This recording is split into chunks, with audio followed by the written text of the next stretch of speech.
A pretty good day, so I decided to ruin it by going on Twitter. It's part of my daily routine to check in on Twitter just to make myself mad, as every sane person does, no doubt, and today was nothing special, just endless piles of trash.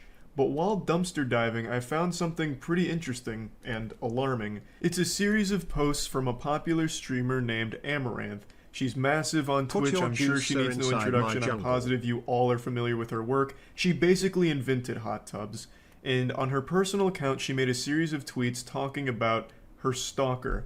And this Chat, guys, this is gonna be a little bit loud, guys. It's so humid, chat. I'm gonna put the fucking guys. I'm gonna pause the robot, okay? Over there, that's Willy. It's my robot, and he does that's my AC. He has a pipe that leads outside. That's his arm, and then I have to start it. Guys, it's not gonna be loud. If it's loud, I'll stop it, okay? It's too humid, and dude, it's fucking hot in here. Yeah, I gotta put up a little bit. Shit is fucking scary. It reads like something right out of a Stephen King novel. So I wanted to go over the tweets with all of you, as well as talk about the bigger problem of stalkers on Twitch. Because it's not exclusive to just Amaranth. I think Amaranth has had the most stalkers. She's had like 1,000 stalkers at this point, I think. She's had like an entire fucking football squad worth of stalkers, and that includes third string and bench players. She could fill up an entire Comic-Con convention center with just her stalkers. It's absolutely terrible, and again, it's not just Amaranth. Tons of streamers have talked about their personal experiences with the problem, and one that's always stuck out to me is a really frightening one. I won't name the streamer's name, but there's a streamer on Twitch who has had a problem with a member of her community for almost 4 years now, I believe. And this guy has flown down to her city, uninvited, unannounced, to try and track her down and find her. And while doing that, even broke into another streamer's house while they were streaming, went on their stream and tried to use them to reach out to that streamer on their behalf to track her down for them. Absolute fucking lunacy. I never heard about that. And they have also, the stalker has also written a manifesto that's over 400 pages long and still being updated to this day. An actual fucking Harry Potter's book worth of delusion and all about like dating the streamer and all kinds of wild shit in there. It's just straight up horrifying and downright sad. So now let's go through Amaranth's tweets today. This is her alt account. She says that her stalker traveled from Estonia, came to her city and camped out in a hotel with a line of sight to her P.O. box and spent over a month camping out daily at a Starbucks next to the P.O. box and streamed it the entire time. Typically to 0 viewers, but growing as he gained notoriety, and every time his account would be taken down, he would just make a new one. This is already so much to digest right here. 44 days and 33 minutes, according to Amaranth. Wait, why didn't Twitch do anything about this? I don't get it. Wait, don't they have his like IP or with an angle that they can see his thing? If that's like, oh wait, that wouldn't be illegal, would it? I mean, it's gonna. And I'm guessing that's based on how long the stream was up for, based on VODs and all of that. So it was probably realistically a bit more than. Nah, because chat will always say shit like him. But it's not illegal for cases that are like others, and if it's that, it's like, oh yeah, I mean, guys, yeah, I don't know. I don't know. That because I'm sure he was there longer off camera. So that is fucking terrifying. Not only was she being stalked, but he was doing it publicly to an audience. Mind-blowing. Camping out at a nearby Starbucks so that way he could be constantly monitoring the P.O. box, hoping to catch her. Like Elmer Fudd trying to set a trap for Bugs Bunny. But that's chat, guys. I don't want to be worried about this, chat. I don't want to make a comment that's worried about this, okay? But no joke. We were kind of not ahead of the curve, okay?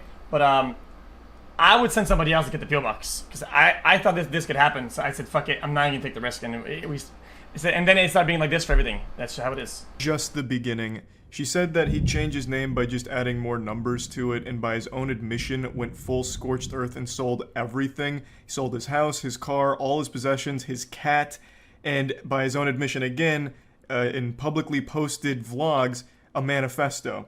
The only thing he brought with him was phone, clothes on his back, and a saxophone, as well as the saxophone case. And he would play the saxophone in some live streams and in public places, and it allowed him to carry around a giant instrument case, which Amaranth said made her nervous because you can put weapons in an instrument case, and I honestly think it's a pretty reasonable fear to have because it makes no sense that he sold everything else except for a fucking saxophone and its case.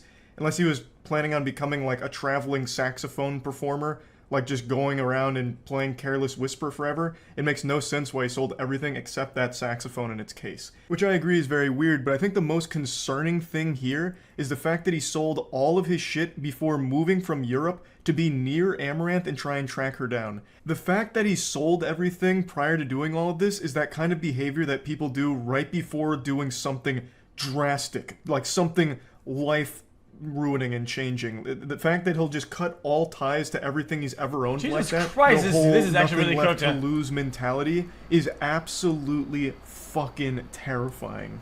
She goes on saying that she would make it very clear that she didn't want to meet him, didn't want to be anywhere near him, but he would respond by just saying, "Liar, liar, fiance," and would make dancing videos reminiscent of Buffalo Bill dancing scene and send them to her.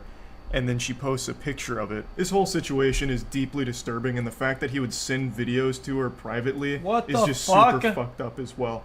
Literally just rubbing it in her face that he is stalking her, and there's nothing she can do about it because the law enforcement wasn't acting very efficiently here, clearly.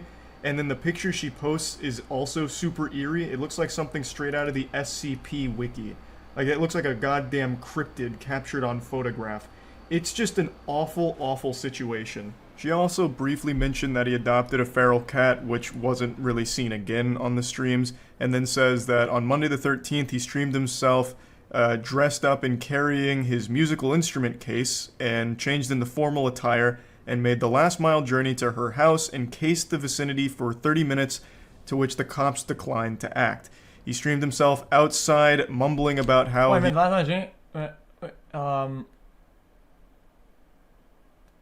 What? He knew it was wrong, but he has to. And then he tried breaking in and tried to gain entry, to which Amaranth again called 911. Says dispatch was rude, cutting her off, put her on hold, and it took 33 minutes for the 911 responders to finally get there. Amaranth did have armed personnel on standby at her residence, according to her, that would have acted if he successfully broke in. But luckily it didn't come down to that. Law enforcement did get there. He got arrested, got detained, and she says the embassy was contacted and he's currently not in Houston, and that's all she can share for now. Luckily this story has a somewhat happy ending. They got arrested and got kicked out of Houston, hopefully also put behind bars. But there's a lot more to talk about here that I'd like to get into, and that's the law enforcement's response to stalking.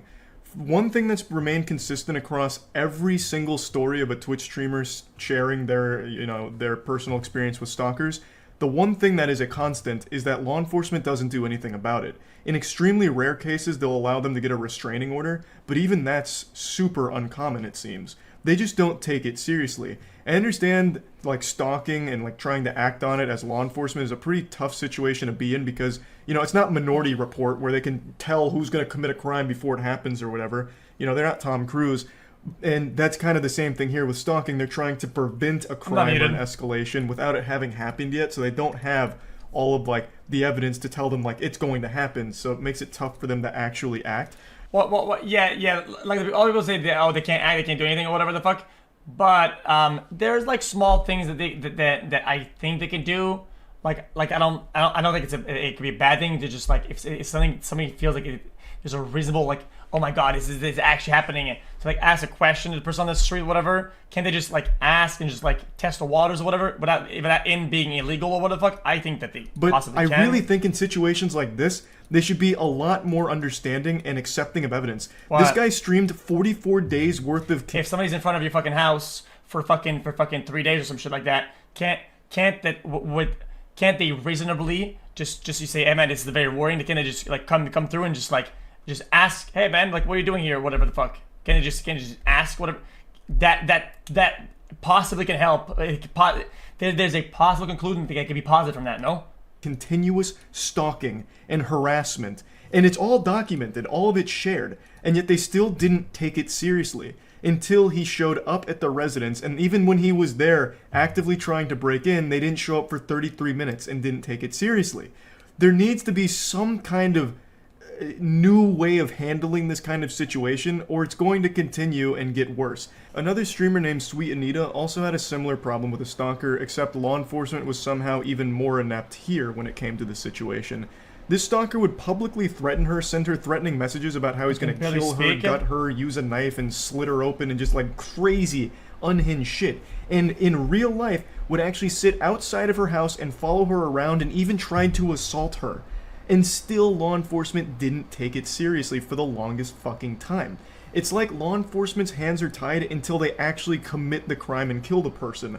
But when there's this many red flags, why not act preventatively? Like, why not have a preventative measure in place? Like, okay, this guy's publicly making threats, sending these threats about how he's going to kill her, and is actively sitting outside her fucking house. Maybe we should do something about this individual. So yeah, I just think there needs to be some kind of system in place to be a bit harder on stalking, where when there's this much evidence of like threats and then like actually acting on some of the things they're saying in the real world, they need to take that more seriously and be harder on it. Like, if you actually show up, you're getting arrested. If you're within 5 miles of this person, you're getting arrested. Like I said, sometimes there's restraining orders, sometimes they trespass the individual, but even in those cases, it's pretty uncommon they even do that much. So I just think they need to be a little bit more...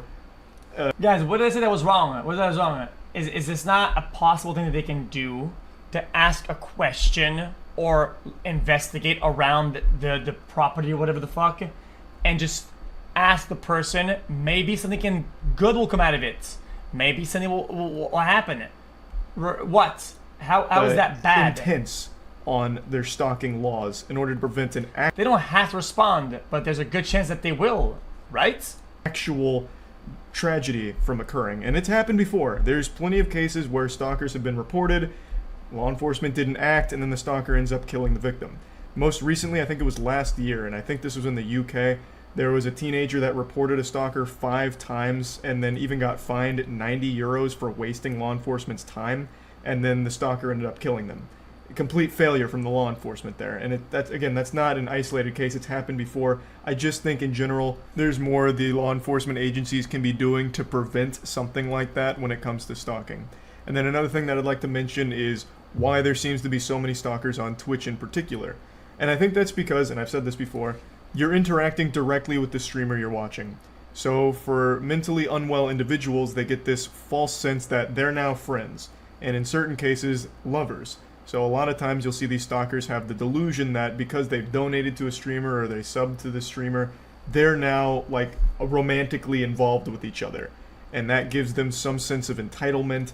And when they realize that, you know, the streamer doesn't feel that way about them and doesn't even know they exist, they start to get mad, lash out, and then you see all of these fucking wild, crazy messages and these threats that they'll make and these meltdowns, and it's terrible. You hate to see it. It's absolutely terrible. But it's not like the streamer's fault or anything. That's entirely just because there's so many people on Twitch. Some of them are bound to be mentally unwell and take these parasocial relationships to an extreme level. Parasocial relationships are bad, no exceptions, but they're even worse when the person... Guys, of course we're not friends, motherfucker.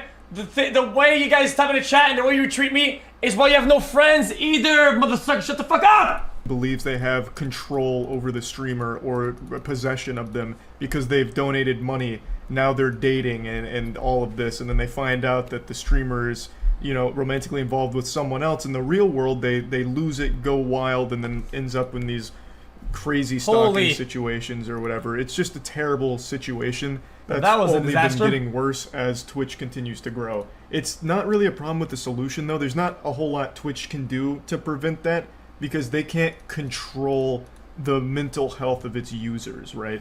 And it's not the streamer's fault who are just streaming and then get someone that keeps donating to them and thinks that they're best friends or they're in love or something because of the money they've given.